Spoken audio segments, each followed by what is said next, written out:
برا بەڕێزەکان و خوشکە بەڕێزەکان، حتمما ئەو بابەتەی کە دەستنیشان کراوە قسەی لەسەر بکەین مەکانەتی خێزان لە ئاینی ئیسلامە،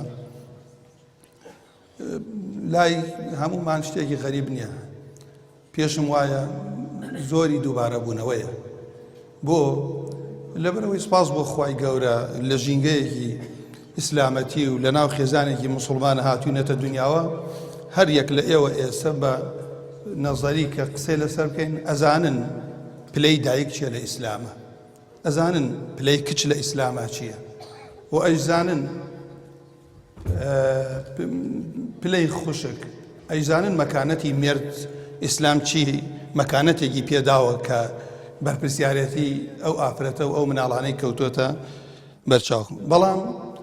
ئەوەی تایە ئینسان هەر لە دینی ئێمە دووبارە بوونەوە تەماشاکەن لە سوورەتی فاتحە ڕۆژی 7 جار واجبە دووبارەیکەین و هی وا هەیە لەو چێ 20 ساڵ خوێندبێتی وەکو پێویست لی تێنەگەشتوێ دوای 20 ساڵ خوای پەروەردگار هیدایەتی دابێت لەو سوورەتە تێگەشتوێ وەکو وایە لە هەموو ئیسلام بە مختصری تێگەشت بێت. شایەتەکەم لەوەیە زۆر کەڕەت ئینسان کە لەو دووبارە بوونەوە یان ڕووداوێک ڕوو ئەدا یان بەڵگەیەک پێشتر باش زانیوتە، بەس ئەو حەقیقەت و نهێنیەی کە ئەو ئاەتەی بۆ دابەزیوە، ئەو فەرمودەی پێغەمبەر صلی الله علیه وسلم باسی کردووە لە کاتێک بۆ دەرەکەوێ خۆش دەڵێ بخوایە چەند ساڵە من بۆ مەحروم بووم وەکو پێویست لەم شیرینیەی ئەم دینە یان لەم ئاەتە تێنەگەشتوم. وەکو چۆن ئیمامی عومەر کاتێ لە وەفاتی پێغەمبەر صلی الله علیه وسلم فەرموو وەکو وایە کەم جارە ئەو ئاەتە ببیسم کە پێغەمبەری ئازیز صلی الله علیه وسلم وەفاتی کردو وەفاتەکات. بۆیە مەکانەتی خێزان ئوسرە لە ئیسلامە پیرۆزە و ئیسلامیش دائما بۆ بنبڕکردنی کێشە پێشەکیەکانی کێشەی ئیشارەت پێ کردووە کە ئینسان نزیکی نەکەوێتەوە. یعنی بۆ نمونە تۆ تەماشاکەی لە دینی ئیسلامە نەزەرکردنی حرامە، چکە لەم نەزەرکردنەوە لە تەوقەیەک و ئەڕوا دوور نییە کۆتایی بە خیانەتی زەوجی بێ ئافرەتی قبوڵی نەکات، دوای مناڵێک بێ دایک بێتن، دوای ئافرەتی تەلاق بدرێت. کاوا بوو ئەبینی ئەوەنە گرنگی داوەتە مەسئلەی پاراستنی خێزان، کێشەکیەکانی کێشەی ڕێگەی لێگرتووی چی بۆ ئافرەتێ لەگەڵ برای مێردەکەی سەفەر نەکات، لەگەڵ برای مێردەکەی بە تەنها لە ژوورێکە نەمێنێتەوە. ئەمانە هەمووی پێشەکین ئەگەر تۆ نزیکترین کەسی خۆت ئابەوشەوە تەعاملت دەگەڵا بکە بۆ لەبەرەوە ئەمە سەر ڕاکێشە دوور نییە و پیاوە دڵپیسی بکات دوور نییە. هەر شەیطانی فێڵ لە ئینسانێ بکە وەکو پێغەمبەر صلی الله علیه وسلم فەرمێ الحەم المەوت، ئینسان لەگەڵ خزمی نزیکی مێردیە دانیشە بە تەنها بمێنێتەوە خەلوە بکاتەوە، مردنە، هەلاکە، تیاچوونە. شایەت یەکەم لێرەوەتانێکە ئەم قەزیە ئەوەنە پیرۆزە بۆ چونکە کۆمەڵگا پێشکەوتنی کۆمەڵگا بە پێشکەوتنی خێزان وەیە، چونکە ئەو کۆمەڵگا کێ بەڕێوە ئێبا سبەی مناڵی من و تۆیە، کوڕ و کچی من و تۆیە. کوڕ و کچی من و تۆ لە ناو خێزانێکە لە ژینگەیەکا بشین هەمووی ئێش و ئازار و خەفەت و دڵتەنگی دایک و باوکێ کێشیان هەبێت، ئەو کچە لە ماڵە تۆ وازانتیە خوێنێ لە ژوورە خەفەتە خوات، ئەو کوڕە وازانتیە سەرقاڵی ئەوەتانێکە بزانێ مستەقبەلی خۆی چۆن بنیاد نییە، خەفەتە خوا کە بینێت لە بینی دایک و باوکێ تەبایی نییە، ئەم باوکە مەسئولێتی خۆی لە دەست داوە ئاگای لەم کوڕ و کچە نییە، ئەم دایکە ئاگای لەم کچەی خۆی نییە. بۆیە ئەمە وەکو پێشەکێک من پێشوێ بڕۆمە سەر ئەو بابەت و فەرمودانە هەرچی تەماشەشەکەم کاتێک بابەتێکی گرنگ دێتە پێشوە کاتەکە زۆر کەمەکات. پێشەوەی من باس لەوە بکەم پێش بابزانم ئیسلام چی بەخشیوە بە ئێمە هەمووتان بیستتانەوە ئەیزانم بۆ ئەڵێم دووبارە بوونەوەیە. تۆ تەسەور کە لە پێش هاتنی ئیسلامە پیاو کە ئەمرد خێزانەکەشی ئەبوو بە میرات بۆ کوڕەکەی لە ژنێکی کە ئەیشی توانی خۆی بیهێنێت، ئەیتوانی بکا بە خێزانی خۆی، عین باوە ژنی خۆی بکا بە خێزانی خۆی، پەڕۆیەکی ئەدا بەسەریە و ئەبوو بە میرات بۆی نەبوو بە بێپرسی ئەمیش مێرد بکات. ئەمە لەم حاڵەتە نەبوو، نە میراتیان هەبوو نە پارەیان هەبوو، هیچ شتێک بۆ ئافرەت نەبوو. بۆ کێ بوو؟ بۆ ئەوانە بوو کە شمشێریان بەدەستۆیە. لەوەش ناڕەحەتتر ئەبینی ئەگەر کەسێک بیان تایەوە خێزانت مناڵی بووە. خوای گەورە ئەمە گرنگ نەبێ خوا لە قورئانە بۆمان باس ناکات. خوای پەروەردگار عەزە وەجەل فەرمێت أعوذ بالله من الشيطان الرجيم وإذا بشر أحدهم بالأنثى ظل وجهه مسودا وهو كظيم. ئەگەر یەکێ لەو پیاوانە هەر کامیان هەواڵ و مژدە و خەبەری ئەوەیان پێ بدایە خێزانت کچێکی هەبووە دەم و چاوی ڕەشەڵە گیرە وهو کەظیم ئەو غەم و پەژارەی لە خۆی ئەخواردۆ بیهێنە خەیاڵی خۆتان وەڵا هەرە لێ شوێمە لە هینە هەمانە تەسویری شتێگەکەی لە خەیاڵی خۆتە بیهێنە خەیاڵی خۆتەمە تەمثیل کە ئەوە مژدەیان داوەتەن پیاوە لە جای خۆشحاڵی کە بزانم دواتر ئیسلام چی مەکانەتێکی دا بە کش باسیەکەین يتوارى من القوم من سوء ما بشر به ئەم پیاوە ڕۆژ سەر خۆی هەڵەگرت خۆی ونە کرد لە خەڵکەکە لەبەر چی من سوء ما بشر به لەبەر خراپی ئەو هەواڵەی کە بیستێتی ئەو مژدەی کە وەڵا خێزانت کچێکی هەبووە ئەنجا لە بینی دوو ڕێگایە بوو ئەیمسکه على هون ئەم يدسه في التراب ئایا بە شەرمەزاری و زەلیلیوە ئەم کچە قبول بکە بیهێڵێتەوە بۆ چونکە ئەیانت ئافرەت سبەی لە ئەسیر ئەکرێ سبەی ئەبێ بە ئەمە ئەو کاتە عەیب و شەرمەزاریە بۆ ئێمە یان دوو سبەی کوڕی کەسێکی بات و ئەبێتە ژنی کەسێکی تر هەموویان بە شەرمەزاری باسە کرد خوای پەروەردگار ئایا بیهێڵێتەوە نەیکوژێت ئەیمسکه على هون ئەم يدسه في التراب یا لە گڵا بیشارێتەوە ئەلا ساء ما يحكمون بەڕاستی ئەمە خراپترین بڕیار و حکم نەبوو ئەوانەی لەسەر بوون باوەڕتان بێ ئەوەی کە ئێستا دواتر ئەڕۆم بەسەری لە مەسەلەی و خوشکە خوای گەورە پاداش خێری داتۆ جەزاه الله خێر یعنی باسی جەندەری کردوای نەختێ من بە کەمی ئیشارەتی پێکەم لەو بڕیارە خراپترە لەو بڕیارە خراپترە کە تەهدیدی هەموو کۆمەڵگا ئەکات نەک تەهدیدی کۆمەڵگای مسلمانان یاسای خۆمان هەیە بەس تەهدیدی کۆمەڵگای بەشەریەت ئەکات نەسل نامێنێ پیاو من دوای هەمووی بە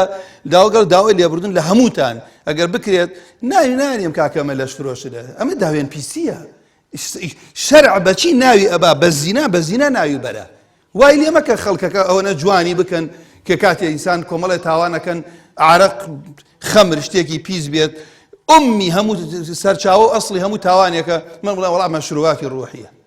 بە ناوە شەرعیەکان باسکەن کە خەڵک حەقیقەت و پیسەکەی بزانێ جا کەوا بوو ئەوە خراپترین حکمە ئەمەی ئێستا هێناویانە لەوەیش خراپترە بۆ بەشەریەت بێنە سەر مەسائلی ئەمەی کە غەرب ئیشارەتی پێکات ئێمە خوای ڕەب العالەمین عەزە وەجەل خالقمانە بۆ ئێمە زۆر بە دڵنیاییوە زۆر بە عیزەتۆ زۆر بە خۆشحاڵیوە زۆر دوور لەوەی کە بە شەرمۆ قسە بکەین دینی خۆمان نەگەیەنین چونکە خوایە کە خالقی ئاسمانەکان و زەویە خوایە کە ناخی ئینسان شارەزایە خوایە کە ئەزانێ بەرژەوەندی بەشەریەت لە چیایە ئەو خوا بەرنامەی بۆ ناردوین لە ماوەی 23 ساڵە بەرنامەیەکی کاملی بۆ ئێمە ناردووە اليوم أكملت لكم دينكم ڕچاو بنوقین و لەسەر ئەو ڕێگا بڕۆین لەم دینەمانە شتێکی تیانیە پیا و ئافرەت خێزان شەرمی لێ بکات بڕۆ تەماشا بکەن بزانم چی شتێکە ئیسلام حرامی کردو ئیلا زەرەری تاکە زەرەری خێزانە زەرەری کۆمەڵگایە هەر شتێکەیەتە خەیاڵتانە بیهێنن من ئەڵێم ئەو کەسانەی کە قومارەکەن کەسیان حەز ناکەن کچیان بدەن بە کەسێک قومار بکات ئەو کەسانەی عارەق دەخۆن کەسیان حەز ناکەن کچ بدەن بە کەسی عارەخۆرە ئەو کەسانەی کە دوو لە ڕووی ئێوە خوا هەموو لایەکمان بپارێزە داوێن پیسە کەسی ئامادەن یە کچی بداتە داوێن پیس بەڵام ئیسلام کەوا بواتە دوو لە ڕێوە دروی حرام کردووە عارەقی حرام کردووە ستەمی حرام کردووە مافی خەڵکی غەشکردن لە کافریش حرامە کار و کەسابەتەکێ بێ ڕازگۆ بووی لەگەڵ مسلمانە لەگەڵ کافریشە نابێ غەشی لێ بکە هەموو جێگای فەخرە بۆ ئێمە بەڵام تەماشای ڕازگۆیی بکەن دەستپاکی بکەن داوێن پاکی بکەن عەدالەت بکەن یعنی ئیسلام الحمد لله بەختەوەری تاکی تیاوەکو خوا فەرمێ ئەلا بذکر الله تطمئن القلوب تەنها بەوەیە کە ئینسان ئیطمئنانێتێکت بۆ دێت بەعەکسەکەشیوە ئەو کەسانەی کە دواتر من ئەگەری ساتە لێرەشی شارەتێکی پێکەم ئەو کەسانەی لەو تاڵیە ئەژین ئەزانن دووری لە خوا چەند ناڕەحەتە بۆ کە خوای گەورە فەرمێ ومن أعرض عن ذكري فإن له معيشة ضنكا ئەوەی پشت نەڵێ پیاو بێ یا ئافرەت ژن بێ یا پیاو بێت دەوڵەمەند بێ یان فەقیر خوێنەوار بێ یانە خوێنەوار کە پشتی هەڵکرد لە خوا ئەو ئافرەتانە کە مێردیان عارەقە خۆنێسە باش ناو قسەی من تێگەن کە جاری وایە کچەکەی خۆی لە مێردەکەی شارێتەوە کەمزگام لە هەندێک کێشایە جاری وایە دایکی خۆی ڕای کردووە گریا و ناڕەحەت بووە ئەوانەی کە قومارەکەن تا ئەگاتە حەدی ئەوەی جاری وایە کچی خۆی دووەڕێنێت خوا پەنامامدا جا ئەو تاڵی کە خەڵکە لە خوا دوورەکەوێتەوە ئەزانن تاڵی تاوان لە تاوانێکی بچووک بە پێی ئەو تاوانە بێتاقەتی و دڵتەنگی ڕووتێکات. بۆیە لەبەی کە باسی کرد ئەی باشە لە ئافرەت لە خێزانەوە پێش ئیسلام ئیشارەتم پێکرد ئاوا بوو بە کورتی ئەی باشە لە غەربە يعني معقول هەندێ بەحثە لێ لە سەدا 85 خەڵکی لە غەربە نازان باوکیان کێیە؟ تۆ نەزانی باوکت کێیە؟ وانە ئیتر خۆ مام لەکوێ ئەناسی؟ نەزانی باوکت کێیە؟ ئیتر عەشرەتت لەکوێ ئەناسی؟ ئێمە کاکە هەرێک لە ئێوە ئێستا کە دانیشتون کاتێ بەهۆی فەضلی ئەم ئیسلامەوە کە دوای مردنیش ڕێز لە هاوڕێی باوکت ئەگری، پاش مردنیش یەکێ لە وەفای ئەولاد یەکێ لە وەفای ئەولاد بۆ باوکی ئەوەتانێ لە پاش مردنیشە ڕێزی لێ بگرێ. ئیبن عومەر لە سەفەرێکە لە بینی مەکە و مەدینە سەفەرێکی دنیا گەرم بوو ناڕەحەت بوو پارچە قماشێک لەسەر سەری بوو و گوێدرێژێکی پێ بوو لەو گەرما دابەزی گوێدرێژەکەی دا بە کابرایەک و پارچە قماشەکەی سەری خۆی هین کرد وەڵا پیان باشەوە بۆ وات کرد فەرمیەوە هاوڕێی باوکمە ئەوە هاوڕێی باوکم بووە دەی تەماشاکەن خوشکەکانم ئێ باشە گەر بێتە پێشەوە ئەی باوک دەبێت چۆن تەماشایکەی ئەی دایکت کەسی حەقی بەسەر تۆ هەیە چوارەم حەقی باوکتە ئەبێ لەگەڵ دایکتە چۆن تەعاملکەی کەوا بوو کاتێ باس لە غەرب ئەەکەی ئەوان عائیلەیان تەواو شیرازەی نییە تێک چووە گوناهە ئینسانی مسلمان صاحبێن بەرنامە شیرینە بێت دوێنێ من پێوتم کابرا لە غەرب ڕۆژتوەچی کورە پیانوت وڵای سێ کچی جوان خوای گەورە پێی بەخشیوە ئەدوێنێ خەبەری دوێنێتی وڵای هەم ژنەکەی ڕۆشتووە شوێن کەسێکی کە کەوتە بێەوەی ئەم تەلاقیدا هەم هەر سێک چەکەشی هەر سێک چەکەشی جەنابی مامۆستاوتی لێ بووم پیاوێکی زۆر مەعقوڵتی وڵای دوو بووکم بۆ هەردووکیان شوێنی کوڕی خەڵکی کەوتو ئێستا یانەوە مناڵەکانیشان لێ بسێنن لە ماڵێک بووین لەبەرەوەی خوشکەکانم کاتێ ئەمە تاکتاکی ئێمە ڕووەکاتە ئەوێنە ئەگەر باشدا نەمەزرابێ پێی ئەخلیسکێت ئەگەر نەزانێ بۆچی ئێرە بەجێڵی خوا بۆچی دروستی کرۆ بۆ داوە قەینا با بڕوا بۆ علمێ لەوێ هەبێ لێرە نەبێ بڕوا شەهادەی لەوێ هەبێ لێرە نەبێ داوەیە بکا بەڵام کەسێک بینێرێ نەخۆی تاویل بۆ خۆی کا بۆ نەخۆشیەک بڕوا کەسابەتێک بکا و جوانی ئیسلام پیشاندا و بگەڕێتەوە بەس تەنها بۆ خۆشی دنیا جاری وایە تاڵی گەورە دێتە سەر ئینسانە کەوا بوو باوک نازانێ کچی کێ لەگەڵ کێ ئەخەوێ هاوڕێتی کێ ئەکا بۆ کوێ ئەڕوا دایک ناتوانێت ئەمری بەسەر ئەولادی خۆیان نییە لەوێ کە کاتێک وایش ئەڵێن حتا ئێستا ئەوە من پێشتر نەمەوێرە بە ڕوونی بێڵێم تا لە کۆمەڵێ فیلم خۆم بینیم وەثائق کۆمەڵێ برایش خۆیان لێو گەڕاونەوە وەڵڵاهی هەر مناڵێک ئەلەم ئەو برایەک گەڕاوتی وەڵڵاهی دووسێ کەڕەت مناڵەکانمان نەناردەوە بۆ هەندێک حەفلە و مەزبەح و چت کچەکانمان وتی دوایەوەی کە پرسیاریان لێکرا باوک و دایکتان ناهێڵن یان ڕەئی خۆتانە وەڵڵا بیان وتایە باوک و دایکە ئیتر نەمەبینیوە تا تەمەنی 18 ساڵی حتا کچی مسلمانی وایە ئێستا کراوەتە ناو عائیلەیەک دوو پیاون کە ئێستا باسەکەین کە لای ئەوان خێزان یان دوو پیاوە یان دوو ئافرەتە یان ئافرەتێک و پیاوە وەخوا پەنامەمدا هەندێک جاریش ئافرەتێکە لەگەڵ حیوانێکە کە ئیشارەت بەوە کە ئێستا ئەیانەوێ ئەو تاڵیە ڕووبکاتە وڵاتی ئێمەش بڵێن وڵا لە ئێمە وەکو مسلمان ئەڵێم چییە؟ خوای پەروەردگار عەزە وەجەل ئەفەرمێت بسم الله الرحمن الرحيم يا أيها الناس اعبدوا ربكم الذي خلقكم من نفس واحدة حتى بشريت بۆ سۆزی بۆ یەک هەیە لەبەرەوە هەر هەمومان لە یەک کەسەوە خوای گەورە ئێمە هێناوەتە بوون پاشان فەرمێت خلقكم من نفس واحدة وخلق منها زوجها وبث منهما رجالا كثيرا ونساء ئەم هەموو بەشەریەتە لە چی واتوە لە پیاوێکەوە دوایەوە خوای پەروەردگار دای حەوای لە ئادەم خەڵق کردووە بۆیە ژن و پیاویش ئەوەنە مەیلیان بەرەو لایەکەی هەندێک حتا هەندێک لە عولەما دوای من ئیشارەت پێکەم ئەڵێ پیاو لەسەر دینی ژنەکەیەتی یعنی ئیشارەتیان بەوە کردە بەوەی ئەوەنە ئەو مەیلە کە هەیە لە خوا لە نەفسێکە دروستی کردوون بۆی شەخص سۆز و خەمی بەشەرێت لە زوڵمەکرێ لە کافرێک لە ئەو پەڕی عەرز تۆ لە ماڵی خۆتە دانیشتی دڵت بۆی ئێشێت لەبەرەوەی زوڵمە ستەمیان لێ کردووە لەبەرەوە ئەمەیە کە تۆ ئەبینی دینی ئیسلام ئاوا پەروەردەمانەکات بۆیە کاتێ تەماشاکاڵێ نە باوک ئەو مەکانەتەی ئەمێنیە نە دایک ئەو مەکانەتەی ئەمێنیە نە برا حەقی بەسەر خوشک و ئەمێنیە نە سۆزەی بۆیە هەندێک لە عوقەلا وتویانە ئەگەر ئەتانەوێ حەقیقەتی خێزانی ئەوروپا بزانن بڕوانن فەذهبوا إلى السجون بڕۆن بۆ سژنەکانیان بڕۆن بۆ خەسەخانەکانیان بڕۆن بۆ خانەی بە ساڵاچووەکان ببینن بزان ئەو دایکەی کە بەو ناڕەحەتی و مناڵەی پەروەردە کردو ڕۆژە مقابلەیەکی پێما بوو قەناتی جەزیرە بوو مقابلەی لەسەر جادەی ئەمریکا مقابلەی خەڵکێکرێت کشتێوتی وڵە چوارمەیە کوڕتەیە بڵێ ئەوە نەمەیە شەهادەیان وایە چییە بەس ساڵی جارێکیان بین وەڵڵا لەسەر جادە ئەخەوتن لەسەر جادە ئەخەوتن پیاوی موسڵمانیش تاوەکو ڕێزی زیاد و ڕێز لە دایکی زیاتر ئەگرێت ژێری پێی ماچەکات کە لە شەرعایە ژێر پێی دایکتان ماچکەن کەوا بوو بەرەکەتی ماڵ لە کاتێ دایک و باوکت خزمەتکەی بەرەکەتی ڕزقیشت ئەولادیشت دووری لە کێشەوە کەوا ئەو کاتە ئەڵێ ئەوانەی کە ئەبینی کاول بوون ئێستا ئەو کەسە دڵسۆزی ئەم میلەتەیە بێوێ یەکێ لە فەقەرەکانی با بڵێم ئێمە جەندەرێکی ژارەتی پێکرێ وەڵا ئەوەتانێک کە ئینسان خۆی نەوعیەتی خۆی ئەو ئاەتەم بۆ خوێن کە خوای پەروەردگار عەزە وەبەث مینهما ریجالا وەنیساء ئینسانی دروست کردووە یان نێریانێیە ئەمە حەقیقەتێکە ئەوەی پێتە بەخشیان کوڕەیان کچە نادیرن کەسانی هەن ئێستاش تڵ ئەوەت بۆ یەکلا ئەکاتۆ کاتی خۆیش عولەما ئیشارەتیان پێ کردووە کە لەو کاتە نێرمووکیان پێوتووە کە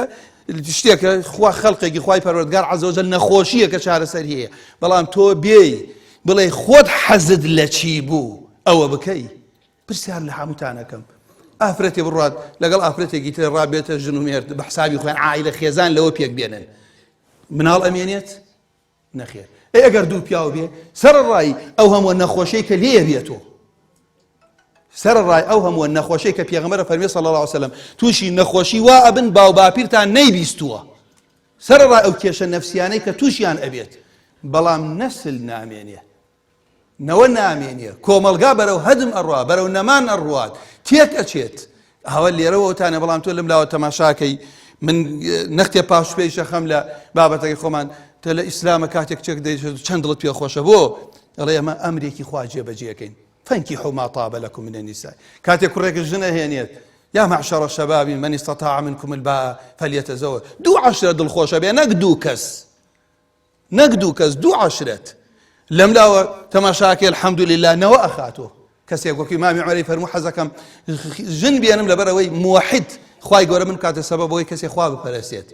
لم لا ودي أوشي كوكو بشر شي آفرة شي بياو جسمت بيوي سي بيتي أو بشر كيشا بعبادتي جبوتا نسيرك مع عشري بيني جنو بياوا كابو ليرة أم ديني إيما كخواي قول أم منتي كردو تسر معنا خيزاني لجنو ميردو بيك ديت باشان كروكج إنجا ممتد أروات أما ماما أما آموزايا أما خالة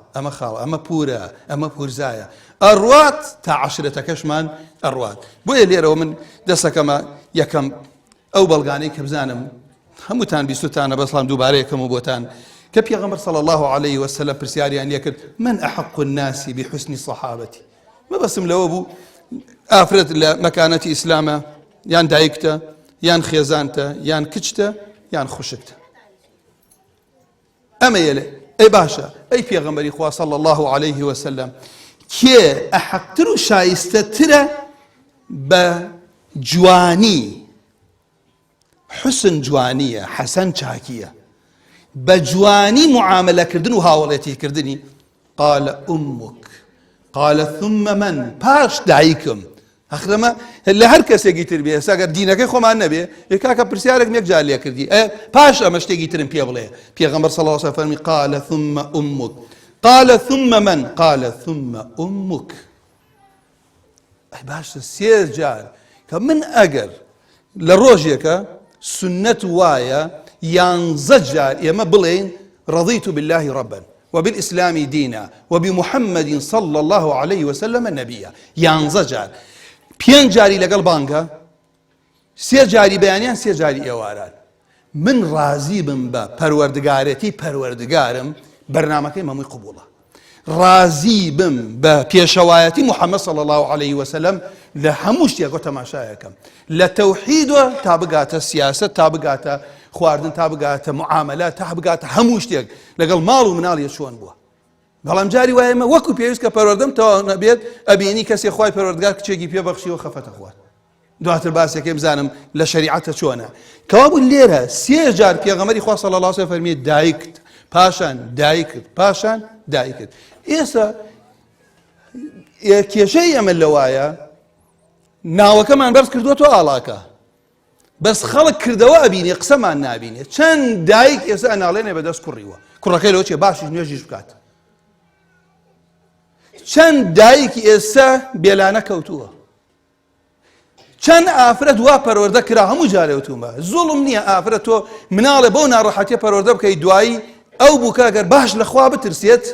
ئەو ڕۆژەی کە لەخوا ترس بوو کچێکی لەخوا ترست بوو کوڕەکەت هەڵبژارد قەت قبول ناکە فەزلی خۆی بداتە سەر دایکتە، کە زانێ پلەی دایک چییە. هیچ پیاوێکی جوان ناکە خێزانی ڕێز لە براکانی نەگرێ، ڕێز لە خوشکەکانی نەگرێ، نابێ ئافرەت وا بکاتە کە ئافرەتی هاتە ناو عائیلەیەکۆ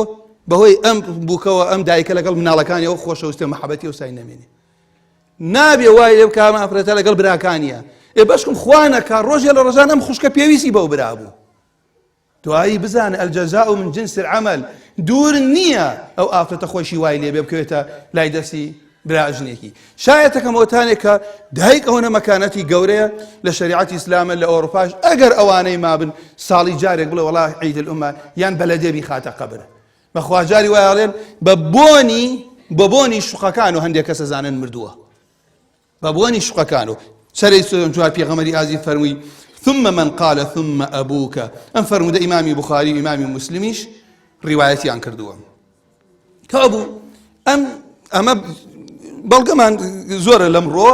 ئیشارەتی پێ ناکەم، تەنها من ئیشارەت بە شتێکی کە بکەم خوشکەکانم. دوای حەقی تەوحید دایک و باوک کافریش بن، لە پاش حەقی تەوحید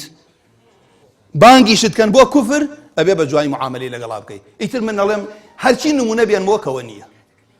ئەی نەخۆ دایک و باوکێ من هاوڕێکمان هەبوو بەتەمەن بوو، ڕیشی سپی بوو، ساحێبی جەمعەیەک بوو، خەتیب بوو، جەمعەیەکی حەدیث بەدەستیەوە بوو. ڕۆژێکیان وتی وەڵا هاوڕێیەکم پێوتم دایمەن لەگەڵما دەرچۆمانە، ڕۆژێ پێوتم کاکە تۆ بۆ ساردی لەگەڵ منە دەرناچی لەگەڵ وتم کاکە وەڵا ئەو تەوحیدەی تۆ باسیەکەی دایک مەڵێ هاوڕێکی فڵان کەس مەکە، دایک مەڵێ مەڕۆ لەگەڵێ، من واجبە بە قسەی دایکم کەم. تەماشاکەن کەسێ لە دین تێ بگا چۆنە. ئەمە جاری وایە هەندێک لە عولەماڵێن نوێژی سنەتی بۆ ئەبڕی، بانگی کردی ئەمە سنەتە، بەڵام دارەوەی دایکت واجبە. ئیتر ئەمە بێنە خەیاڵی خۆت کە تۆ ئەم دایکە بۆت نەبێ بەرامبەری بڵێ ئۆف کەمترین قسەیە، وایە دەست بەرزکردنەوەی بەرامبەر دایک و باوکت، بە تایبەتی کاتێ پێویستیان بێ و پیر بێ. جا لێرەوە بڕۆمە سەر ئەوەی کە دێتە سەر خێزان. ئافرەتێک کە خێزانی کەسێک بێت، کاتی خۆی یەکێ لە شاعیرەکان بە کوڕەکانی ئەڵێت قد أحسنت إليكم صغارا وكبارا وقبل أن تولدوا، والله من چاکەم بۆ کردوون بەمبوناڵ و گەورەتان، بە چاکە معاملەم لەگەڵا کردوون و چاکەم بۆ کردوون و پێشەوەش لە دایک بن. وتیان قالوا كيف أحسنت إلينا قبل أن نولد، چۆن چاکت بۆ کردین پێشەوەی کە ئێمە بێنە دنیاوە. قال اخترت لكم من الأمهات من لم تسبون بها، دایکێکم بۆتان هەڵبژارد بەهۆی ئەوە قسەتان نایەتە سەر. ئەمەی عولەما ئەفەرمون ئیقدام نەکەن، ئەگەر بتانەوێت کچی هەڵبژێرن بۆ کورتان یا خۆتان ژنێک بێنن بەبێ ئیستیخارە، بەبێ ئیستیشارە، لەبەرەوەی بۆ ئەو بابەتێکە کە یەکێک لە ئەکتەمی کوڕی سەیفیڵە وتی یا بەنیە کوڕە شیرینەکانم لا يحملنكم جمال النساء عن صراحة النسب، ئامان جوانی ئافرەت واتان لێ نەکا هەڵی بژێرنە سەر چی، هەڵی بشێنە سەر کەسێکە صاحب صراحة لێرە بە معنای نەسەبی بەرز بێت. فإن المناكح الكريمة مدرج للشرف، هەڵبژاردنی ئافرەتی بەڕێز پلەیەکە ڕێز و حرمەتت پێ بەخشێت. شایەتەکەم ئەوە بوو کە یەکێتر لە شاعرەڵێ فأول إحساني إليكم تخيل، یەکەم چاکەم بۆ ئێوە ڕۆڵەکانم لماجدة تخيري لماجدة الأعراق باد عفافها، اختیاری ئافرەتێکم کرد کە صاحب ئەسڵێکی بەرزە، ڕوونە داوێن پاکیەکەی، ڕوونە خۆپاراستنی لە هەر شتێکە گوماناوی بێت. ئەمەیە کە لە ئیسلامە کە پێغەمبەری ئازیز صلی الله عليه وسلم فەرمیە ئەو خێزانەی ئەساسەن دروستیەکەی پێکات گەورەترین اختیار لە دوای ئیمان و شتەڵێم بۆ ئەموری دنیا، نیعمەترین شت خوا بداتێ خێزانێکی صالحە بێت، وەک کەورەترین کێشەش ڕوت تێکات ئەوەتانێ لە ماڵە کێشەتە بێت. بەخوا کێشەی دەرۆ کە هاتی لە ماڵەوە کێشەت هەبوو لە دەروی شەتە، لە ماڵیشوە کێشەت نەبوو هاتیتە ماڵەوە ئەحەویتوو. بۆیە رسول الله صلى الله عليه وسلم ئامۆژگاریمانەکە ئەفەرمیێ تنكح المرأة لأربع، لەبەر چوار شت، ئەمە بەشەریەتە مووی وایە لەبەر چوار شت هەڵێ بژێرێ، لمالها هیوایە پارە هەڵە بژێرێت، ولحسبها حسب ناوداری، ولجمالها جوانی، ولدينها فاظفر بذات دين تربت يداك. فرمودەکە ئیمامی بخاری مسلم ئیمامی بخاری ڕیوایەتی کردووە. کابوو ئەگەر خوای گەورەش پێیدا هەر چواری کۆ بۆ فەزڵی خوای گەورەیە، بەڵام ئەگەر لەو بەینە بوو ئیمامی ئەحمەد ئافرەتیان بۆ هەڵبژارد، ئافرەتێکی هەر لە بەدەنیە نوقسانی هەبوو، ئەوەکەیش لە جوانیە پیانە وتر ئەو کاتە هەر لە وەسفەکە هاتووە قژی وایە و قژی وایە پیوری ئەڕات بیبینی ئافرەتەکە ئەڵێ وایە ئەڵێن ئەوەکەیان ئەڵێ بۆ ئەڵێ لەبەرەوەی هەموو ئافرەتێ تەحملی ئەو وەزعی من ناکات، خۆی ئەزانێت ئەوە بۆ ناڕەحەتی و لە ژیانیە باسەکرێکە دوو جارەڵێ بە پێ ئەو وڵاتانە ئەو کاتێک ڕابەز بۆ وەرگرتنی علم. ئێسێش بڕۆ کتێبەکەی تەماشاکە یەک لا مەکتەبەی گرتووە موسنەد ئیمامی ئەحمەد 40,000 حەدیثە. شایەتەکەمەوەتانێک کەوا بوو لێرە پێغەمبەر صلی الله علیه وسلم باسی ئەساسی خێزانمان بۆ ئەکات لەو دایک و باوکەوە دێ. ئەو ژینگە وا لەو مناڵاکە لەسەر فیترەت دروست بووە. پێغەمبەر صلی الله عليه وسلم بزانام چیمان پێ فەرمیێ، ئەفەرمێ ما من مولود إلا يولد على الفطرة. هیچ مناڵی نیە لەسەر فیترەتی تەوحید لەسەر پاکی بە پاکی تێدە دنیاوە. نقصان فأبواه يهودانه وينصرانه ويمجسانه. نابینن دایکی وایە کچەکەی پارەشێ داتە فێری ڕەقسیەکە، وایە دایکی واشەیە بەیانیان ئیمامی ئەحمەد دەڵێ بەیانیان لەگەڵما هات بۆ مزگەوت دایکم، بەیانیان لەگەڵما کاکە ئێمە کە ناڕۆین بۆ مزگەوت لەسەری توخوا با بۆ نوێژە کاڵیسێنین با نوێژ، چونکە نوێژی بەیانیان مەلایکەی شەو و ڕۆژ ئامادە ئەبێت، مەلایکەی شەو کە ئیشتەوە بە بەرز بێتەوە لەو نوێژە ئامادەیە، مەلایکەی ڕۆژیشدا ئەبەزێت لە نوێژی بەیانیانە هەردووکی خوا لە قورئانە بۆمان باسەکات. بۆ یەکەوا بوو ئەو ژینگەیە ئەو مناڵە بە باشیاتەتە دنیاوە، یا ئەو دایکە یا بەرەو عەلمانیەتیە با یا بەرەو دوریایە با یا وای لێکە هەر لە مناڵی پێ بڵێ لە کورە من کەس و کاری خەڵکەیە دۆستی خۆم پێمانەوتن کاکە کاتیەوە هاتۆم کچەت نوێژکە سەرپۆشێ بداتە سەرە پۆشاکەکەی، ئێستا کچەکان نوێژەکەن بەڵام لە ڕوویان نایە سەرپۆش دەنە سەرە. بۆیە لە ئیسلامە لە بیدایەت و ڕای ئەهێنی تەمرینی پێەکەی، چونکە بۆ ئەو چوار پایە کە خێزانی لە دروستە بێ باسەکەین، تۆ مناڵت لە دەستدا مناڵ بەشێکە لە خۆت، لە دەستدانی مناڵ وەکو لە دەستدانی پارە نییە، لە دەستدانی بەشێکە لە خۆت، چونکە بۆ پارە تەعویز ئەبێت بەڵام ئەم مناڵە بینی دایک و باوک حەزەکەن خۆیان سەرمایان بێت مناڵەکان سەرمای نەبێ، خۆیان برسیان بێ مناڵەکان برسی نەبێ، خۆیان نەخۆشکەون مناڵیان نەخۆش نەکەوێت، نانێکی خۆشە خۆی بیرت لە لای کچەکەتە، بیرت لە لای کوڕەکەتە، کەوا بوو تۆ ئەم قەزیەتەیە وریابە بۆ خوا پەروەردەی کە ئەمەی دنیا دەسەکەوێت. ئالەو ماوە مقابلەی کەسێکیان کە لەو کەناڵم بەڕاستی قسەکانی ئاڵتون بۆ هەر دووبارە بکرێتەوە، وتی چێوتی وەڵڵاهی مناڵمان بۆ دنیا پەروەردە کرد، مناڵەکان هەمووی شەهادەی هەیە، دکتۆر و دکتۆرە و مهندس و مهندسە، بەڵام وە تا ئێستا من لێرە کەوتوم لە خانەی بە ساڵە چۆنکان تی بەڵام ئەگەر بۆ خوان پەروەردە بکردایە ئێستا خزمەتیانە کردم، بەڵام کە بۆ خوای پەروەردەکەی ئەوەمان ڕێگای دنیاکەشی لێ ناگرێت، بەخوا و کەسێ مناڵی باش پەروەردە بکە چۆن لە خوا ئەترسێت لە مەکتەبەکەشی لە پێشوەیە، لە پاکیشۆ لە پێشوەیە، لە ڕێز و حورمەتیشۆ لە پێشوەیە، بانگیەکەن بۆ چونکە ئەم مناڵە نەگاڵتە بە بەمەساکە نەگاڵتە بە هاوڕێیەکە نەکاتی خۆی ئەکوژێت تا کۆتایی. جا کەوا بوو لێرە پێغەمبەر صلی الله علیه وسلم نمونەیەکی بۆ هێناینەوە، فەرمووی کەما تنتج البهیمة بهیمة جمعاء هل تحسون فيها من جدعاء ثم يقول أبو هريرة واقرأوا ما شئت آية خان آية بينن لقر ريز حرمة ويوكا فرمية آية بينن جان لبريك بنات وايبية الدنيا أو نمنيه هنا وكواب خومانين لمنال ما نبيه ببرسينو لهاوري لخويندني لماموستاي لدرو شيء أكاد لمالو تماشاي شيء أكاد كواب أما خالق بو من حزم كرد للري آفرت هل بجاردنو بوي أو إشارة بيكرد ك أو نوا كانت كويت بردسي وكو خيزان باشان كش بيغمر صلى الله عليه وسلم أفرميد من كان له 3 بنات أو أنزندو بشالي أنا كرت هر كسيس يكشيها بي أو 3 أخوات أو ابنتان أو أختان يان سيخشك يان دوكش ياغ فأحسن صحبتهن وصبر عليه بجوانترين شيوة هاولي كردن وصبري لسر قرتن واتق الله فين دخل الجنة لأخواي قورة ترسا يعني لأخوة ترسان شيء برانبر منال أو تاني أخوي حزي لشيء ويبديتين نا والله أو تاني نيري بلار پرورده بيه شرم لأخواي قورة بكات كوتم أم كشم ما عيبة لشاركي خوم درجة عيبة ناميني كوتم حرامة بالرابو هرشوني حرامة أو ابن قيمة فرمي منالتان لسر بالرقيبي خوا پرورده بكن لسر حلال وحرام كوتو عيبة لا يتو عيبة لشوني كعيبني لقرك كعيبني بويا أو خالقي تربو حزم كين كم إن جاء مسائل يويك الرسول الله صلى الله عليه وسلم باسمان بوكان إيسا ئێمە هەومان لە مەجلیسی قورآنە فەرموون خەیڕکم من تعلم القورآن وعلمه. ئەی لە مەجلیسی خێزانە باشترین پیا ئەو کەسێ بۆ خێزانی باش بێت. بڕۆ لە بازاڕە حەزی لە شتێکە بۆ ێسێنی خوا بە سەدەقە بۆ تەنووسێت خەیڕکم لئەهلی وأنا خەیڕکم لئەهلی. باشتان ئەوەن کە باشە بۆ ماڵ و مناڵ و بۆ خێزانەکەی و منیش لە هەمووتان باشترم بۆی پێغەمبەری ئازیزە فەرمێ صلى الله عليه وسلم إن النساء شقائق الرجال. ژن و پیاو هەمووی لە ئادەم و هاتووە کابوو هەموو یەکسانن بەڵام فەزڵ لە بینی ژن و پیاوە إن أكرمكم عند الله أتقاكم. بۆیە هەر لە مەسئولیەتی چی پیاو چی ئافرەت پێغەمبەر صلى الله عليه وسلم مەسئولیەتێکی باشی خستۆتە سەر ئافرەت كلكم راع وكلكم مسؤول عن رعيته فالأمير الذي على الناس راع وهو مسؤول عن رعيته تا ئەگاتەوە فەرمێ والمرأة راعية على بيت بعلها وولده وهي مسؤولة عنهم. ئافرەت بەرپرسیارە لە ماڵی مێردەکەی لە مناڵەکانیشی. ئەمە لێرە من ئیشارەتم بە هەندێک شت کرد. پێغەمبەر صلى الله عليه وسلم ئەفەرمێت إن أكمل المؤمنين إيمانا أحسنهم خلقا. حتى لە ڕۆژی قیامەتە لە چی شتێ لە هەموو شتێ لە میزانە قورسترە.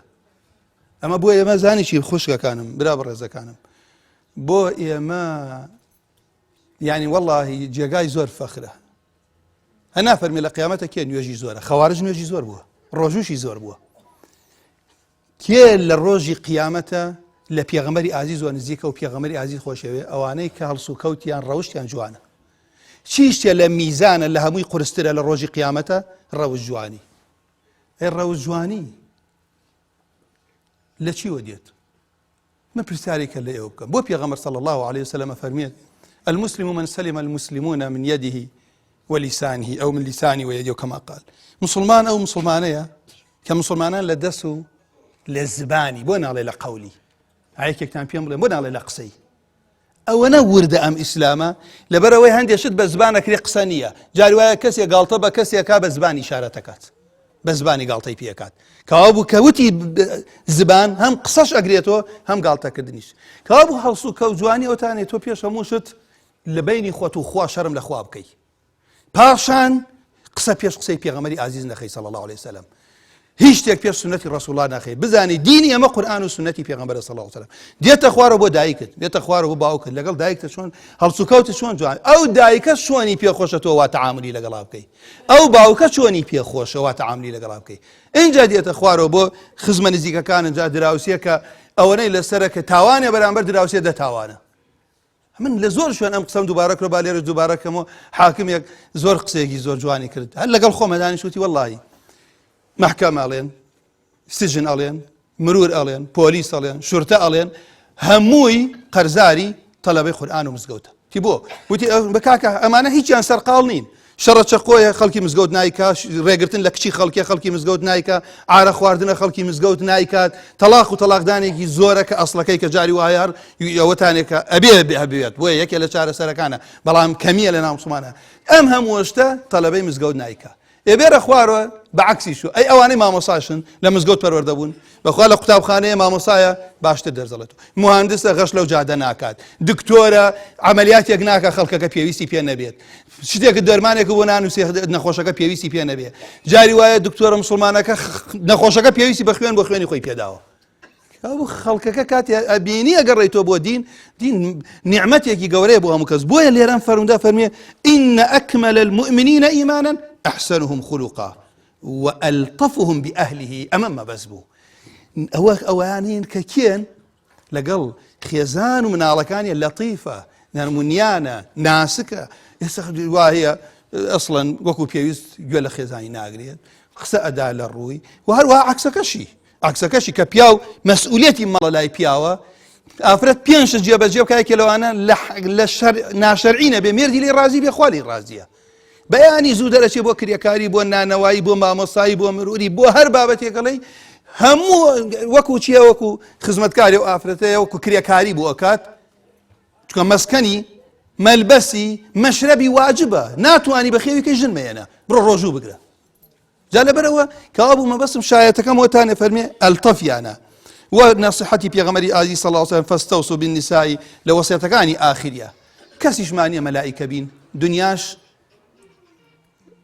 وانییە کە بڵێ وەڵاهی ئێمە ئیتر هەمومان ئەو ئافرەتەی بەخوا ئەوەی ئەو پیاوەی ئەتەوێ بە دڵی خۆت بێت لە 100% بڕۆ لە بەهەشتە دەستەکەوێت ئەو ئافرەتەی لە 100% ئەتەوێ وەکو خۆت بێت لە بەهەشتە دەستەکەوێت ئەمە بچکە بەشەر تەبعی وایە تۆ دەی لە دەرگای ماڵە دوای احتیمالە وەکو پێویست نەبێ ئەمەیشە پێغەمبەری ئازیز صلی الله علیه وسلم چۆن عیلاجی کردو مشکلە لە ماڵمان نەبێ ئەفەرمێ لا یەفرەک مؤمن مؤمنە با پیاوی ئیماندار ڕقی لە ئافرەتی ئیماندار نەبێ خێزانی ئەگەر صیفەتێکی بەدڵی نییە ڕەضیە منها آخر صیفەتەکانی تری بەدڵە آخر قسەشم و سەڵەواتی بدەم برا خوشکەکانم خوا لێتان ڕازی بێ یا ڕەبی کە کاتم گرتن و گوێتان لێ گرتم یەک شتان پێ بڵێم خوشکەکانم کە بڵێم ڕەضیت بالله ڕەبەن والله یەک شتی برایانەتان پێ بڵێم قورس نەبێ لەسەرتان تاقیکردنەوەی خوای پەروەردگار هیچی نییە لە ئێمە قورستر بێت ڕوونەم قسەم لا يكلف الله نفسا إلا وسعها لە نەخۆشی لە نەبوونی لە هەر بابەتێ لەو بابەتانەی دێتە ڕێگەمانە با بزانی پێشەوەی خوا ئەسمانەکان و زەوی دروست کات خوای ڕەب العالەمین علمی خۆی لە لەوح المەحفوظ نووسێتەوە ئینسان بە فەقیری بە نەخۆشی بەوەی ئەوەتان خوا تەقدیری کردە مێردی ژنێکی کەی هەیە بەوەی ئەوەتان کچتان کەسێکی تر ژنێ دێتە سەری وانە بن خوشکی وایە بۆ براکەی زۆر دیفاعی لێ کاکە ژنی دووەمی هێناوە بەس بۆ زاواکەی خۆی وانە برای وا هەیە نەخێر بۆ کچەکەی خۆی پێی ناخۆشە بەڵام بۆ خۆی پێی خۆشە کەوا ئەم دینە یەکشتان پێڵێم لە پۆشاکتانە ئەوە بن کە خوا ئەیەوێت کەتێ تۆڵێ وڵا فەرمودەیە لەعنەتی لەسەر ئافرەت ئەبێ دەموچای وانە بێ ئەبێ بڕۆ هەڵنەگرێ ئەبێ پۆشاکت تەسک نەبێ ئەبێ تەسک جیاوازە تەنک جیاوازە هەردووکی ناشەرعیە تەنکەوەتانێ بەشی ناوەوەی دیارە تەسکەوەتانێ ڕسمی دەرۆت ڕسمی ناوەوەت کەشفەکات جا خوای گەورە عاقبەتی من و ئەوش بەخێر بگەڕێ زۆر سوپاستان دەکەم